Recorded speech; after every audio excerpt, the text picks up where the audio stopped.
안녕하세요. 김진 목사입니다. 오늘은 고린도서 13장 말씀으로 함께 은혜 나누기 원합니다. 바울 사도는 고린도 교인들에게 회개를 권고합니다. 회개하지 않으면 단호히 징계할 것이라 합니다. 그리고 그들을 축복합니다. 바울 사도는 앞으로 세 번째 고린도 교회에 가겠다 합니다. 누가 죄인에 대해서 말하는 말이라도 다 받되 반드시 두세 증인의 말이 맞으면 확정하겠다 합니다. 바울은 죄를 짓고 회개하지 않는 사람들에 대해 용서하지 않겠다 합니다. 전에는 죄를 지은 사람들을 처벌하지 않고 그냥 돌아왔는데 그때 이미 말한 바와 같이 세 번째 방문할 때에는 회개치 않는 사람들은 용서치 않겠다 합니다. 예수님께서 죄를 짓고도 회개치 않는 자들에 대해 징계하신다 합니다. 이것은 혹독한 성화의 기회를 주신다는 것입니다. 예수님은 약한 인간의 몸으로 십자가에 죽으셨으나 하나님의 능력으로 살아나셨고, 바울도 인간적 약함이 있으나 예수님과의 연합 안에서 하나님의 능력을 부여받아 회개치 않는 자들을 강하게 책망하고 재판하겠다 합니다. 고린도 교인들은 자신들이 예수님을 참으로 믿는 사람들인지 확실히 증명해야 하는데, 그럴 수 없다면 그들은 주님으로부터 버림받아 쓸모없는 자들이 된 것이라 합니다.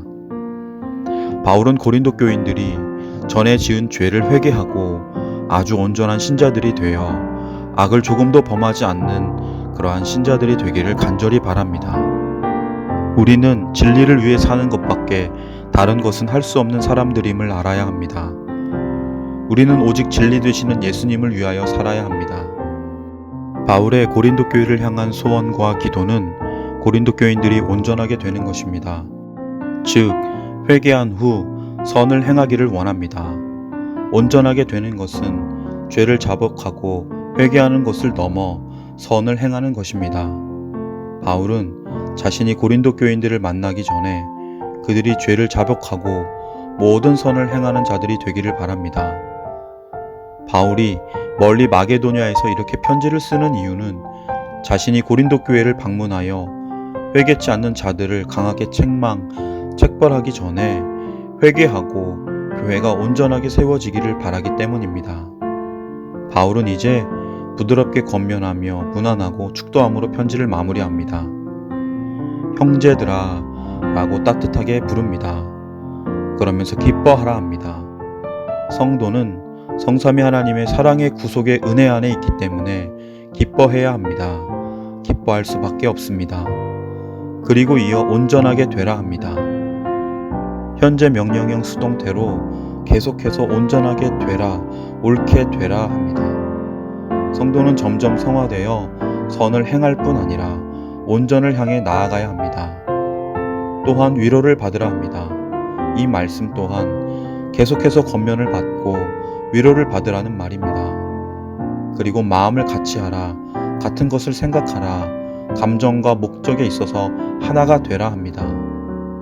그리고 이어서 평안할지어다 말합니다. 이 말은 화목하게 지내라는 말입니다.